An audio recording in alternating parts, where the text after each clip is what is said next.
Hello and namaskar everyone আপোনালোকক সকলোকে GBN আসামৰ অন্য এটা ভিডিঅ'ৰ মাজলে স্বাগতম জনাইছো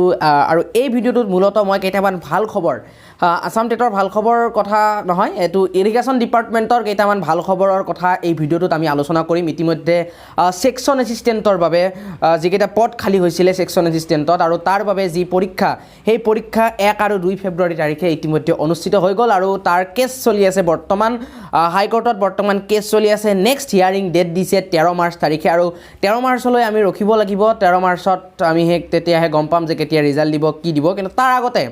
কিছু সুন্দৰ কিছু নতুন তথ্য বা ভাল খবৰ আপোনালোকক এই ভিডিঅ'টোত মই জনাবলৈ চেষ্টা কৰিম গতিকে ভিডিঅ'টো চোৱাৰ পিছত আপোনালোকে ভিডিঅ'টো যেন শেয়াৰ কৰিবলৈ একদমে নাপাহৰে মই তাকে ক'বলৈ চেষ্টা কৰিছো আৰু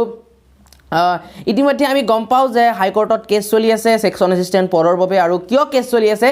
কেছৰ মেইন বিষয়বস্তু কি হয় সাবজেক্ট মেটাৰ কি হয় আপোনালোকক মই ইতিমধ্যে ভিডিঅ' আকাৰে জনাইছো তথাপি এটোত কৈ দিও যে সেকশন এসিস্টেন্টৰ যেটো পৰীক্ষা আছিলে আৰু সেই পৰীক্ষাটো এটা এপটেক লিমিটেড নামৰ এটা কোম্পানীক পাতিবলৈ অনুমতি দিয়া হৈছিল ইৰিগেশ্যন ডিপাৰ্টমেন্টৰ দ্বাৰা আৰু এই এপটেক লিমিটেডক এলাহাবাদ হাইকোৰ্টে ব্ল্যাকলিস্টেড কোম্পানী হিচাপে ঘোষিত কৰিছিল আৰু যিসকলে পৰীক্ষা দিছে তেওঁলোকৰ কিছু সংখ্যকৰ মানে এটা দাবী তেওঁলোকে গোচৰ ৰুজু কৰিছিল হাইকোৰ্টত যে কিয় এটা ব্ল্যাকলিস্টেড কোম্পানী এটা কিয় সেকশন এসিস্টেন্টৰ দৰে পৰীক্ষা এটা পাতিবলৈ অনুমতি দিয়া হল আৰু তাৰ বাবে হাইকোৰ্টত গোচৰ ৰুজু কৰা হৈছিল আৰু সেই কেছ এতিয়া বৰ্তমান মোচন অৱস্থাত আছে চলি আছে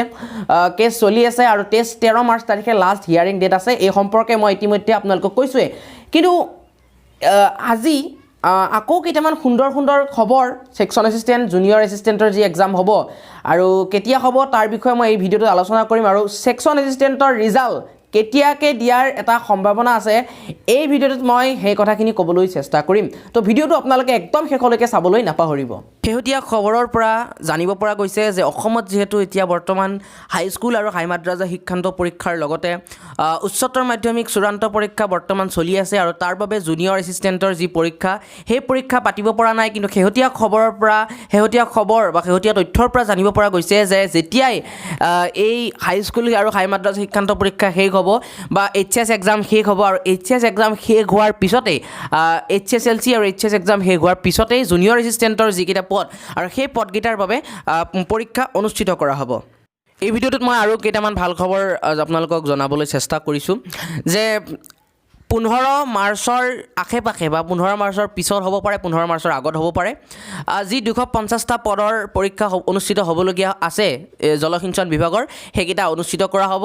জুনিয়ৰ এসিস্টেন্টকে ধৰি অন্যান্য যিকিটা পদ আছে আৰু সেই পদকেইটাৰ পৰীক্ষা 15 মাৰ্চৰ আখে-পাখে পিছত বা হ'ব পাৰে আগতো হ'ব পাৰে কিন্তু 15 মাৰ্চ এটা ডেট ধৰি দিছে প্ৰাগ নিউজত এই সম্পৰ্কে বাতৰি সম্প্ৰচাৰ হৈছিল আৰু সেই মৰ্মে আমি এই ভিডিঅ'টো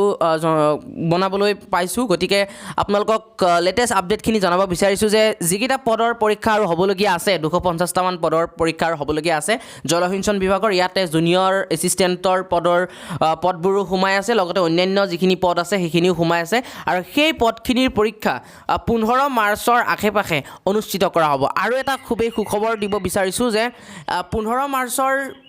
আখে-পাখে পৰীক্ষা শেষ কৰাই মাৰ্চৰ শেষৰ সপ্তাহত যি 643টা ইৰিগেশ্যন ডিপাৰ্টমেন্টৰ এক্সাম হৈ যাব আৰু সেই এক্সামৰ পৰীক্ষাৰ ফলাফল দিয়াৰ এটা চেষ্টা কৰা হ'ব আৰু পৰীক্ষা ফলাফল দিয়াৰ এটা চেষ্টা কৰা হ'ব আৰু এই কথাখিনি মই এই ভিডিঅ'টোৰ জৰিয়তে জনালো এটা খুবেই ইম্পৰ্টেন্ট কিছুমান নতুন খবৰ আপোনালোকক এই ভিডিঅ'টোৰ জৰিয়তে জনাবলৈ চেষ্টা কৰিলো যেহেতু কেছ মুকদ্দমা চলি আছে হাইকোৰ্টত হেয়া চলি থাকিব 13 মাৰ্চ তাৰিখে লাষ্ট নেক্সট হিয়াৰিং ডেট আছে তথাপিও তাৰ মাজতেই প্ৰাগ নিউজত এটা বাতৰি সম্প্ৰচাৰ হৈছিল আৰু সেই খবৰটোৰ ওপৰত ভিত্তি কৰি পেলাই এই ভিডিঅ'টো আজি বনোৱা হৈছে গতিকে আপোনালোকে নিশ্চয় ভাল খবৰটো গম পালে যে 15 মাৰ্চৰ ভিতৰত বা 15 মাৰ্চৰ আখে-পাখে 250টা জলসিঞ্চন বিভাগৰ এক্সাম অনুষ্ঠিত কৰা হ'ব 250টা পদৰ বাবে আৰু মাৰ্চৰ শেষৰ সপ্তাহৰ ফালে 643টা জলসিঞ্চন বিভাগৰ পদৰ ৰিজাল্ট ঘোষণা কৰা হ'ব তো এইকেইটা খবৰ আপোনালোকে যিমান পাৰে সিমান শেয়াৰ কৰক আৰু আশা কৰোঁ ভিডিঅ'টো ভাল পাইছে যদি ভাল পাইছে নিশ্চয়কৈ লাইক কৰিবলৈ নাপাহৰিব কমেণ্ট কৰিব যিমান পাৰে সিমান আৰু যদি আমাৰ চেনেলটো এতিয়ালৈকে সাবস্ক্ৰাইব কৰা নাই সাবস্ক্ৰাইব কৰি পেলাই বেল আইকনটো প্ৰেছ কৰিবলৈ নাপাহৰিব কাৰণ আপোনালোকৰ সহায় আৰু সহযোগিতা এনেদৰে পাই থাকিলে আমি অতি সোনকালে